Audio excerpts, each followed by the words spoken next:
applications on cloud. That's quite a mouthful. Um, so just to introduce myself, my name is Arvind Azad. I'm a lead architect with Wipro. I'm part of Wipro's architecture group, enterprise architecture group. I focus on emerging technologies. Most, I think, interesting job. I don't need to worry about a lot of legacy out there. I focus on cloud in particular, mobile, social, whatever the buzzword you want to add there. All right. So, so this is the outline of my talk. I just want to first explain what do I mean by enterprise applications, because enterprise itself is a very overloaded word. I mean, if you have been hearing about enterprise scale, enterprise, so there are a lot of different meanings on what is enterprise. So I'll spend some time on that. Probably that itself will take the entire session. I'll try to simplify that. And then I'll talk about what kind of concerns typically we would have when we build these enterprise scale applications. Then I will talk a little bit about how can we address those concerns. So let me first define enterprise applications. So if I have to look at applications typically you see in enterprises, right? So there are applications, I actually try to classify them in two axes. One axis is how critical these applications are to the business. That is the y-axis you see, the vertical axis. And the second axis you see is how differentiating these applications are. For example, some of the processes that you do in enterprise, right? These are like very run-of-the-mill process like HR, payroll, and so on and so forth. So they are not very differentiating to the business itself. So you could do them the way you want, but it doesn't matter much to your top line or the bottom line for that matter. So, but there are applications like, for example, some of the applications, my previous speakers are speaking about the booking application, for example. That makes a lot of difference if you could actually build that application in a way that it could really scale. So that can completely change your business. So that's where there are applications which actually gives you the differentiation, right? And then there are applications which are very commoditized, which are not the differentiating ones. Similarly, there are applications which are very critical to your business, and there are not so much. So this is the classification I use when we actually define enterprise applications. And then if you have seen the cloud adoption of applications in the enterprises, so you would have seen a lot of people adopting cloud in this space, which are basically differentiating but not as much critical to the business. So these are group workflows, knowledge management systems, and so on and so forth. These are like small systems that are used within departments and so on and so forth. So this is where typically you would see a lot of adoption of PaaS. Similarly, if you have seen this quadrant, where you see the processes are very commoditized, they don't differentiate you from your competitors, right? At the same time, they're not as critical to your business. So these are typically outsourced, right? So your business process as service, or your BPO, what do you call them?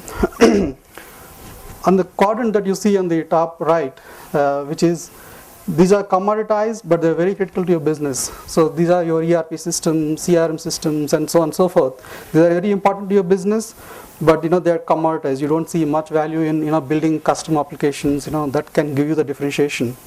So these are, again, there's a lot of cloud adoption there. People use a lot of SaaS solutions in that space. Similarly, a lot of infrastructure as a service kind of solutions. And then the quadrant you see here, right? This is what I mean by enterprise applications. So this is what I'm going to talk about, right? The rest of it, people have been adopting cloud, but this is the place, where these applications are very differential to your business in terms of, what value they can bring. These can completely differentiate you from your competitors, and then these are very critical to your business, right? A loss of data, or any violation security can really impact an enterprise. So, what makes enterprise applications so special, right? Why do we need to even talk about them? Why people weren't adopting cloud with those kinds of applications? And I speak to a lot of my clients, in my job, which is actually the most interesting part.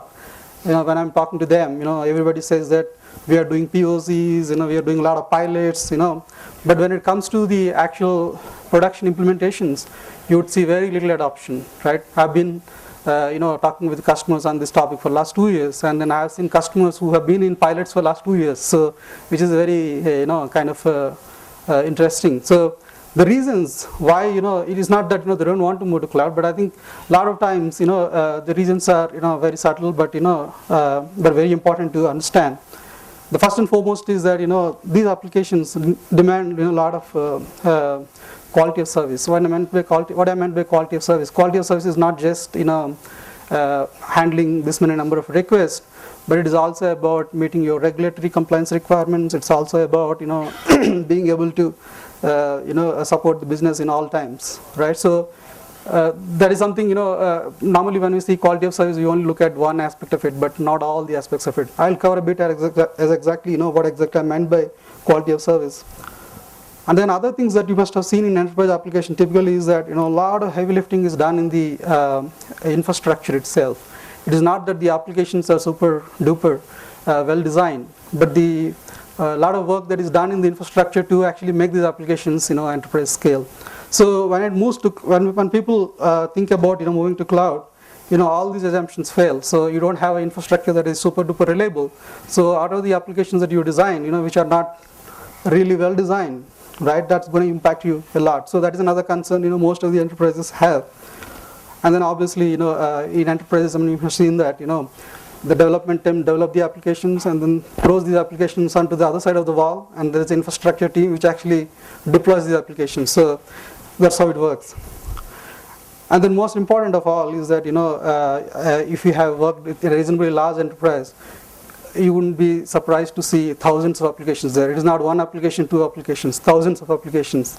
So when you look at thousands of applications, and then these applications are not independent of each other, right? So when people talk about moving something onto cloud, typically what they think is that I can take one application here, one application here, one application here, and move them to a cloud. But it doesn't work that way. All these applications are interlinked with each other. Oftentimes, enterprise doesn't even know which application depends on what, right? It's so complicated. If you have thousands of applications, the problems multiply. So, and then obviously there's lots of legacy in enterprise, right? You have mainframes, you have mid-range systems, you carry the legacy over the years. It is not that simple to just move away from that legacy. And enterprises love continuity and repeatability, as in they don't want some heroes come in and then develop these applications and move away, right? They want something that is sustainable as a process, as a way of doing things, right? So that is another important reason why enterprise applications are not easy to be moved into cloud. And then obviously the risk aversion, right? Enterprises are not the leaders, but most of the enterprises, for that matter, they're risk averse and they want to be the laggards in technology adoption. So now coming to most of the cloud discussions, you must have observed in the industry, the cloud-ratty, the technology people, what they talk about when people are discussing cloud is about infrastructure. It is about operations. It is about technology itself. But nobody talks about the applications themselves, right? What kind of patterns, practices one has to follow when you have to think about moving enterprise applications onto cloud. So there's very little discussions on the non-functional aspects of these applications. And then most of the times you see when somebody says that I'm implementing cloud in enterprises, what they meant is that they're actually getting a virtualized infrastructure and then branding that as a cloud. That's how it works. So what should we do? I mean, if you have seen over the years how we moved from mainframes to mid-range systems to client-server systems to web systems, every time we did change how we design the applications. It is not that we took the same application and then moved into another kind of model, right? It has been always that we also adapted how we design the applications to the new technology. So when somebody asks me how do I move my applications onto cloud, it is not that you can just take the existing applications and move on to cloud and somehow magically the cloud will make it scalable and then it makes super duper, right? It is about we have to adapt to how do we design these applications on cloud. So that's where there are a lot of concerns one has to address. So this is actually a view of what are the concerns that one has to look at when somebody trying to adapt to cloud. So these includes typical architecture qualities like scalability, performance, resiliency, security, and also the important part which I was earlier alluding to. There are a lot of dependencies in the application landscape. So how do you actually keep that dependencies in mind when you move to the cloud? So that is the integration part. And then more often than not, in enterprises, the workloads are not just a web application, which is a CRUD, right? You enter something, store something. It's not that. There's a lot more complexity to the applications. There are different kinds of workloads, right? You have batch applications, you have analytics applications, and a lot more. So one has to look at that as well. It's not that I just take an application and then simply redesign it. And then last but not least, the important one is manageability, right? So I'll cover them as I move forward. So let me start with scalability, right? So typically in the enterprise, how it is done, whether you agree or not, is that you scale applications by throwing more hardware, right? More money at it, not by making the application smart, right? So you scale vertically by throwing more CPUs, more RAM, bigger boxes, the latest hardware, and so on and so forth. And then you spend a lot of money on the software infrastructure, which is basically these vendors, who charges you millions of dollars just to procure the software itself. So use those features to scale the applications. But when it moves to when somebody is trying to move to cloud, those models won't work anymore, right? Because you don't have the best of the breed hardware in the cloud, but you have commodity hardware in the smaller virtual machines. So the model of scaling itself has to be rethought. How we would think about moving to cloud. So it is about horizontal scaling. And then, as I said earlier, we have to rethink the design of the applications itself. We have to make the applications more smarter, right? And then obviously, currently this is all very difficult, but as we move forward, as the software, the application development practices evolve, this is going to be much simpler. So for example, if you have again seen any material on how do I make my application scale, everybody would say that make your application stateless. But is that going to be that simple, especially if you have a complex enterprise application, right?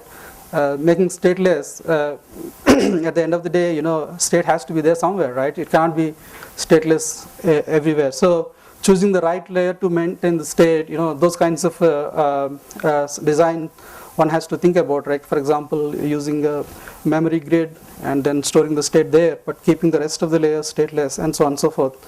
And then distribution of the components, the patterns like partitioning of data and partitioning the workload itself, and then leveraging message queuing to do the scaling well. Similarly, performance, again, same thing. Traditionally, we throw a lot of hardware at the applications to make them perform better. But when it comes to cloud, you can't do the same thing. So you have to basically use the right patterns, including caching and then making the applications close to the user, choosing the right locations to host the application. Some of these, I think, some of these are covered in the earlier sessions. And also, enterprises, manage performance by having a tight control on the deployment. So you host the servers exactly the way you want, and then you have high, high amount of closeness, so that you can get the best performance out of it. For example, they would use the same class of servers from the same vendor. The network connects from the same vendor, including the routers and so on and so forth. So if you use such a close ecosystem, you can get the best performance, but not necessarily that can work in the cloud. So people, we would have to change the way we would design the applications. And then resiliency, how enterprises would do resiliency. I mean, you might surprise, most of the times they don't want any failure. So that's how we try to design resilient applications in the enterprise. So we try to avoid the failure, but if the failure comes, failure comes. So the way we would do is that you would have a mainframe class application, a fully redundant hardware, fully redundant network connectivity, fully redundant everything, right? So to design resilient applications. And then other thing that we do, if the application is supposed to handle 1,000 users, and if there's one more user comes in 1,001, you would try to block him from entering the application rather than handle him. So that is how enterprise applications are resilient currently, right? But in the case of cloud, you could actually do a lot more. You can actually leverage the cloud scale, and then you can actually automatically scale the applications onto the cloud. So there's a lot more that can be done in the cloud. For example, in the case of resiliency, you must have heard of graceful recovery. When an application, when a server or virtual machine goes down, now how can you actually bring it up and then gracefully start handling the load again? And security, this is an interesting discussion. A lot of times, enterprises are very conservative, and then they don't want to host the applications outside. So that's another way how enterprises make their applications secure. Basically, you keep it inside the data center, build 3 layers of firewalls around it, so that nothing can attack your applications or nothing can be compromised. But unfortunately, that model doesn't work. So you got to bring in that awareness of security into your applications itself. Writing defensive software, using practices which actually makes the application secure inherently, using strong access control and authentication, and then also encrypt the data while on the move, as well as while it is at rest. So these are the important things that one has to do when we have to look at security and then address the security concerns of the enterprise applications. So integration, right? I'll spend some time. The diagram is not visible, but anyway, it doesn't matter. It is actually showing a complex set of applications trying to communicate with each other.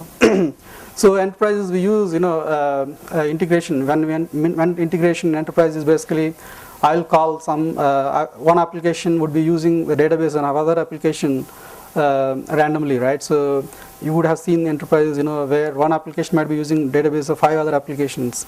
There is ad hoc, integration going everywhere. There's a lot of legacy. You would use messaging, you would use, file transfers, and then very little regard to security when you're integrating. Like, for example, you could access any service in the enterprise without even authenticating yourself, right? So user level security is always there, but when it comes to application integration, absolutely there's no security. And then there is a diversified stack. There is a stack for integration at the data level, and then there is a stack for integration at the application level. There is a stack for integration to connect to the legacy systems.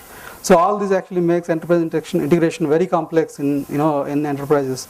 So when it comes to cloud, you can't do that the same, because you're now hosting applications in the cloud, not necessarily within your enterprise. And then you would have to do a lot more intelligent integration as opposed to how you do it in the enterprise. For example, the application inherently has to be integration aware, so that the stack that you have within the application knows what it has to integrate with. So it has the intelligence and capability to integrate with other applications, as opposed to having the integration as a separate concern. Like, I will have an integration broker which will handle the integration, but I don't need to worry about it. So there is an additional concerns that additional design concerns that one would have to look at when integrating in cloud. So similarly, some of these practices you would already aware, service orientation, having the application loosely coupled, so you understand the dependencies. In case the dependencies are not available, how do you handle those dependencies, and so on. So the workloads, this is an important part. There are a lot of different kinds of workloads. I mean, we all know about transactional workloads, which are an application that has a lot of business logic, and then it deals with the database. But there are other kinds of applications that are used in enterprises. One is batch applications, end of the day processing, right? Are the lot of things that we do to do the analysis of data. So these are the applications that we run in batch. These run at a certain time windows typically, and then these are the applications actually best suited for cloud deployment. But unfortunately, these are the applications also need a lot of data, and then they depend on the data within the enterprise to handle this kind of logic. So moving them to moving them to cloud is very tricky because of that reason.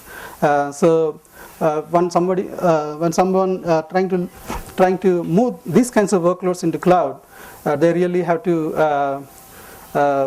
push themselves a lot, especially in terms of how do we make this data available on the cloud. So there are many patterns, many ways to do it. Using parallel data transfers, using compression, and how do you only transfer the data that is required. You could also look at incremental uploads, and you can also doing something like pre-upload, as in you put the data beforehand, so that when the batch runs, you have the entire data available. And then last but not least, you could also use FedEx, right? So that is another model of moving data onto the cloud. And then analytic applications. These are the applications, again, very interesting applications within the enterprises. Same kinds of limitations they would have. They depend a lot on the data itself. So while these are very suitable for the cloud kind of environment where you could scale easily, but they're not easy to move because of the data that is there. So again, similar principles. One could move the data onto cloud efficiently, and then most of the analytics applications these days, right? Analytics products in the market comes with virtual appliances, which actually could be hosted in the cloud. So that makes the situation a lot more easy to bear with. Similarly, there are a lot of analytics that happen on the edge of the enterprises. These are again very good candidates for cloud. So for example, web analytics and so on and so forth. Real-time analytics, which actually depend on the event data. Similarly, big data analytics, which actually runs on the logs, etc. So these doesn't depend on probably the most sensitive data of the enterprise. So this could these kinds of analytics are good choices to be hosted on the cloud. So I will wind up by looking at the last important part, which is the manageability. As I said earlier, enterprises love something that can be industrialized. You could do that continually, reliably, without actually worrying about, okay, if this person is not there, what will happen? So you want very well-defined processes and very sustained way of doing things. So in order to do that, you got to be really careful. Obviously, as I said earlier, enterprise applications are a mess. You have thousands of applications. Now, what you're saying is that I'm again hosting some of these applications outside the enterprise. It only makes it more complex. So you have to manage the complexity much better than what you used to do. So in order to do that, you got to be designing the applications also with manageability in mind.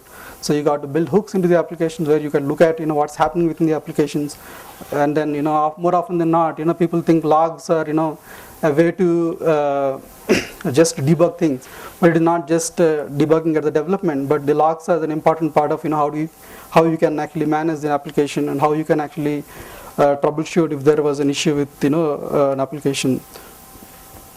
And then strong monitoring and management infrastructure. I think some of it covered by earlier speakers. An integrated view of the applications and the underlying infrastructure. And then the most important of all is that as I said earlier, we got to rethink about how we design applications. That cannot happen by using the same development techniques. So one would have to establish a way of upgrading the skills within the enterprise. So most often it is done by center of excellences and so on, and then build best practices, guidelines and reference architectures and so on and so forth. So summarizing all that, so enterprise applications, most often not, people doesn't look at cloud as a viable choice, but I think that that is a good choice, given that if we can think about how applications can be designed for cloud. So it is about taking that additional step of how one can design them for cloud. Similarly, you devise a strategy of how one can move those applications onto cloud. It is not about just taking application from the enterprise and moving onto cloud, but it is about how you can refactor the design so that you can move it to the cloud. So gear up for cloud.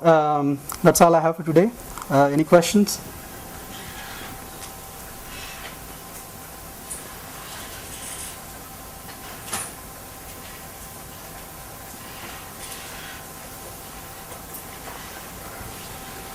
Right, thank you. So I'm available at, my email ID is here, so anybody would want to contact me either on email. If you are on social networks, contact me on Twitter, and I blog at techspot.coin. So thank you. Thank you so much, Arvind. Now, on behalf of UBM, I would like to take this small opportunity to present Arvind a memento as a token of appreciation.